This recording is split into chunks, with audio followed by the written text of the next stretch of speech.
Nous, en abattant les silos, les frontières entre les employés, en axant nos interventions sur le travail en équipe, surtout sur la mobilisation des employés, puis aussi aller vers des solutions ensemble en équipe. Alors notre approche est intégrée.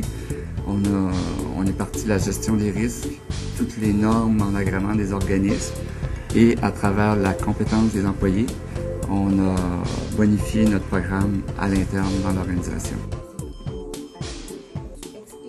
Sans eux, tout programme de qualité est voué à l'échec. Les solutions ne viennent plus du haut de la pyramide, mais plutôt du terrain, d'où l'importance d'être à l'écoute des employés. Je suis membre du comité clinique d'amélioration de la qualité depuis 2003. À l'aide de discussions de cas, nous partageons notre savoir et nos connaissances en équipe et nous conseillons la direction sur les processus de soins. Salut les filles, on est rendu à notre 3e rencontre. En tout cas, c'est le fun avec ce projet-là, on apprend toutes sortes de choses. Puis on a été capable de mettre en commun, c'est le fun, nos savoirs. Puis, comme moi, infirmière, sur le département de la maternité, quand la femme accouche, là, on s'est rendu compte qu'il y a des documentations, il y a des choses que vous devriez savoir, que vous ne saviez pas, puis des choses qui étaient peut-être moins pertinentes. Toi, Sylvie, là, qui apprend, t'es campeur encore dans ta première année d'apprentissage en périnatalité, là, ça doit être le fun pour toi. Oh, moi, c'est vraiment, je dirais plus qu'intéressant. Je trouve que c'est passionnant de savoir qu'il va y avoir vraiment maintenant des bons outils pour soutenir la fille qui commence dans ce domaine-là. Ça va être comme de traîner une infirmière d'expérience comme Claude dans sa poche et avoir accès quand on se trouve à domicile.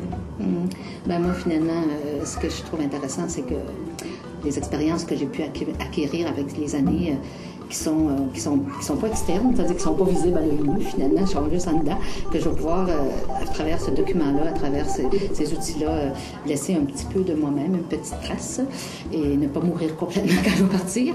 Je pense que ça, c'est intéressant, d'autant plus que ça peut, j'espère, me faire penser que je vais un petit peu donner du mien pour aider des jeunes infirmières là, qui commencent.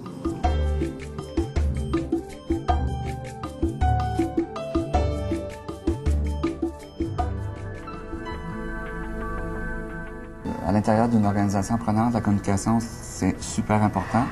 Il faut faire circuler l'information de haut en bas, mais aussi de bas en haut. En termes de communication, on a travaillé beaucoup sur l'esthétisme. On sait que c'est un facteur, de plus en plus on le voit, c'est un facteur d'attirance auprès des employés. Nous avons engagé une firme spécialisée en vidéo et aussi des professionnels au niveau du visuel pour intégrer vraiment tous nos outils de communication. Notre compagnie, la Semelle Verte, est spécialisée dans la réalisation et la création de contenus audiovisuels, dont notamment le e-learning. Et c'est pour ça qu'en 2007, le C3S a fait appel à nos services pour essayer d'élaborer un dispositif vidéo qui permettrait aux infirmières d'apprendre plus rapidement et de façon interactive. Nous autres, on a fait un DVD afin de montrer aux nouvelles recrues l'admission d'une patiente en maternité, l'accouchement, puis c'est quoi les gestes importants. Vu qu'on n'a pas un gros taux d'accouchement, des fois c'est non l'orientation, comme ça ils peuvent le visionner plusieurs fois afin d'acquérir les gestes et les questions et quoi qu'il faut surveiller. Le projet a eu lieu parce qu'il y avait beaucoup de retraités, puis qu'on avait besoin de recrues, de nouvelles infirmières.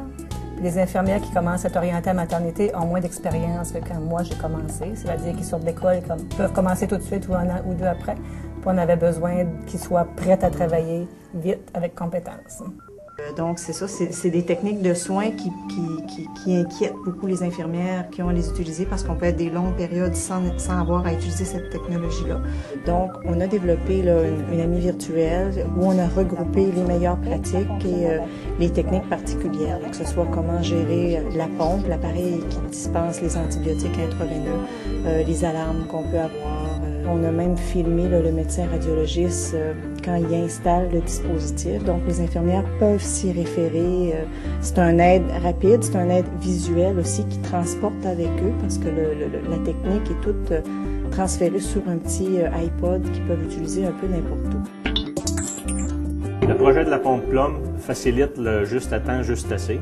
Il permet à l'infirmière d'aller voir de façon répétée ou par court extrait vidéo des sections et de l'information sur celle-ci. Bonjour, vous venez d'accéder au Compagnon virtuel. Cet outil est un dispositif d'assistance pédagogique vous guidant dans l'apprentissage d'une procédure de soins. Votre pompe à perfusion permet l'administration simultanée ou alternée de 2 médicaments. Ces 2 médicaments sont incompatibles et devront alors être administrés par 2 voies intraveineuses différentes.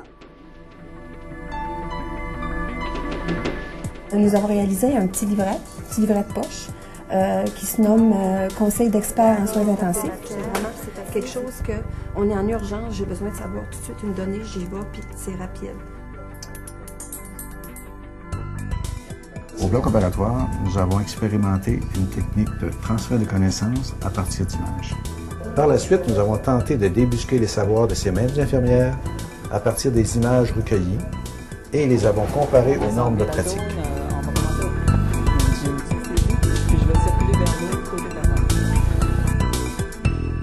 Après l'expérimentation de plusieurs projets, nous avons élaboré, à partir des travaux de Nonaka et Takuchi, un aide-mémoire pour les équipes qui commencent un projet de transfert des connaissances. Ce diagramme, avec l'usager au centre, englobe les grandes étapes du processus de transfert des connaissances. L'agir avec compétence devient partie essentielle du grand objectif organisationnel visant la qualité des soins et services. Au CSSSBC, nous continuerons donc de travailler vers une organisation apprenante.